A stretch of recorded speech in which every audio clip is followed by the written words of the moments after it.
전기차 화재를 막기 위한 여러 대책들이 나오고 있습니다. 다만 이미 지하에 설치된 전기차 충전기에 대해서는 별다른 방안이 없는데요. 전국의 전기차 충전기 10대 가운데 6대는 지하에 있는 걸로 나타났습니다. 정아람 기자입니다. 지난달 인천 지하주차장 화재 이후 전기차에 대한 공포감이 사그라들지 않고 있습니다. 전기차보다는 좀 내연기관을 다시 바꿀까 지금 고민 중인 것 같고 있어요. 전기차는 어디서 하는지 그런 유형은 있죠. 환경부에서 보조금을 받아 전국에 설치된 전기차 충전기는 지난 7월 기준 약 34만 4천 대. 이 중 불을 끄기 어렵게 지하에 설치된 건 약 20만 2천 대로 10대 중 6대 꼴입니다. 충전기는 급속과 완속으로 나뉘는데 지하에 있는 충전기 대부분은 완속으로 조사돼 더 큰 우려를 낳고 있습니다. 완속은 전기차에서 배터리 충전 상태를 전달받는 전력선 통신 모뎀이 장착되지 않아 과충전을 예방하는 기능이 없기 때문입니다. 정부는 내년부터 전력선 통신 모뎀이 장착된 완속 충전기만 보급하겠다는 계획이지만 이미 지하에 있는 충전기를 옮기는 방안은 그다지 거론되지 않고 있습니다. 인천, 울산 등 일부 지방자치단체만 지상 이전 지원을 추진하겠다고 밝힌 상태입니다. 제작사에서 얘기하는 100% 충전해도 안전하다는 이런 부분들이 기술적으로 증명이 될 때까지는 지하 주차장에 위치한 충전기에서는 일부 충전율을 낮추는 방안을 병행해서. JTBC 정아람입니다.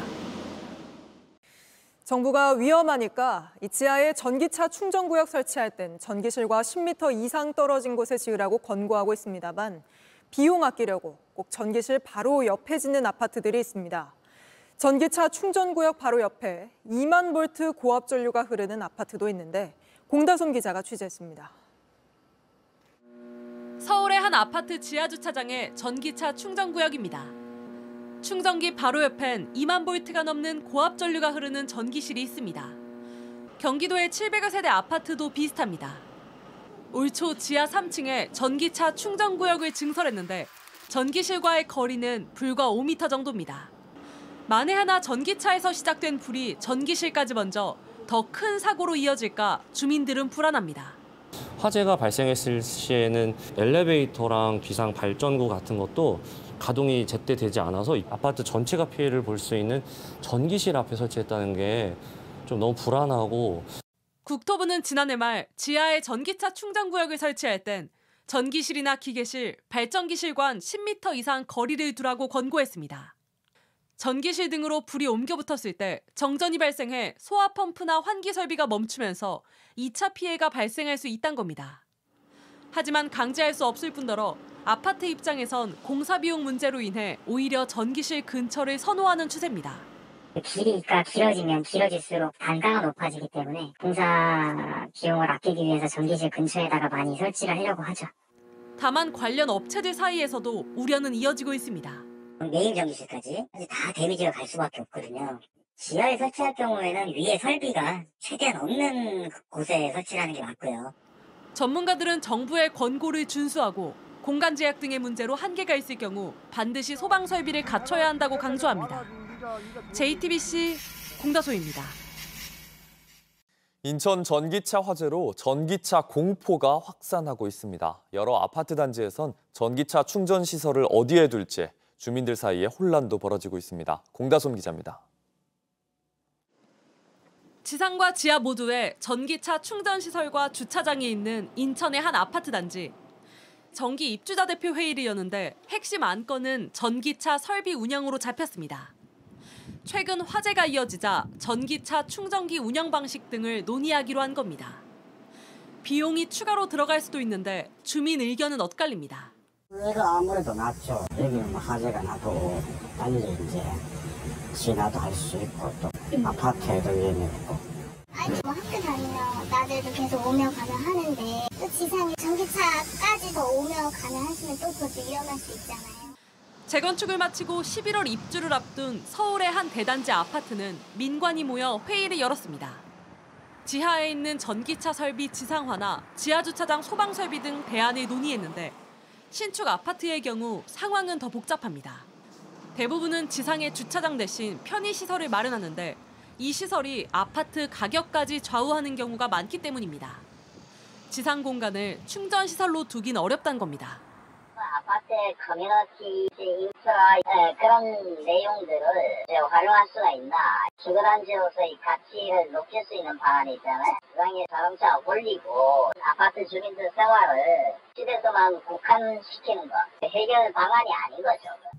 정부는 전기차 설비를 지상에 설치할 경우 보조금 지급을 검토하기로 했는데 일각에선 전기차 안전 대책을 아파트에게 떠넘기고 있다는 비판까지 나옵니다.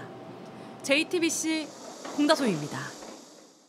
네, 전기차 포비아라는 말이 나올 만큼 전기차에 대한 불안 갈수록 커지고 있습니다. 다만 과하게 부풀려졌다, 마냥 두려워할 일은 아니다 이런 지적도 나오는데 임예은 기자가 하나씩 따져보면서 대처 방안을 전해드립니다. 100% 완충하면 화재 위험이 커진다. 결론부터 말씀드리면 오해입니다. 최근 서울시는 90% 넘게 충전한 전기차는 지하주차장 출입을 막으라고 권고했습니다. 하지만 화재 위험이 높아지기 때문은 아닙니다. 다만 불이 났을 때 번지는 속도 차이가 있습니다. 완충 차량에 난 불이 옆 차로 옮겨가는 데는 7분 50초가 걸립니다. 50% 이하로 충전한 차량은 31분 59초가 걸렸습니다.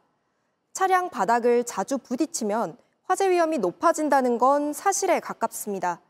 전기차는 내연 기관차와 달리 배터리가 차체 하부에 있습니다. 큰 충돌이 아니라 과속 방지턱을 넘을 때조차 충격은 쌓입니다. 실제 지난해 배터리 교체 차량 10대 가운데 4대는 연석 등 도로 시설과 부딪혀 파손됐다는 게 이유였습니다. 정말 전기차는 지하주차장에서 더 위험할까요? 일단 사실에 가깝습니다. 내연기관차도 마찬가지 아니냐는 지적도 있지만 화재 양상이 다릅니다. 전기차 배터리는 팩 상부를 방수팩이 감싸고 있습니다. 그래서 수평화재, 즉 양옆으로 번져갑니다. 다닥다닥 주차한 옆 차량으로 더 쉽게 옮겨 붙는 겁니다. 그러다 보니 전기차 화재 재산 피해액은 한 건당 2,340만 원, 내연기관차는 950만 원에 그쳤습니다. 그럼 대안은 뭘까요? 불연성 리튬 배터리 개발 같은 근원적인 논의도 있고요. 하부 스프링클러 설치 같은 방제 대책도 있습니다. 하지만 비용과 시간을 생각하면 현실성이 떨어집니다. 지금 시설을 조금씩 개선해도 큰 불은 막을 수 있다는 게 전문가들 의견인데요.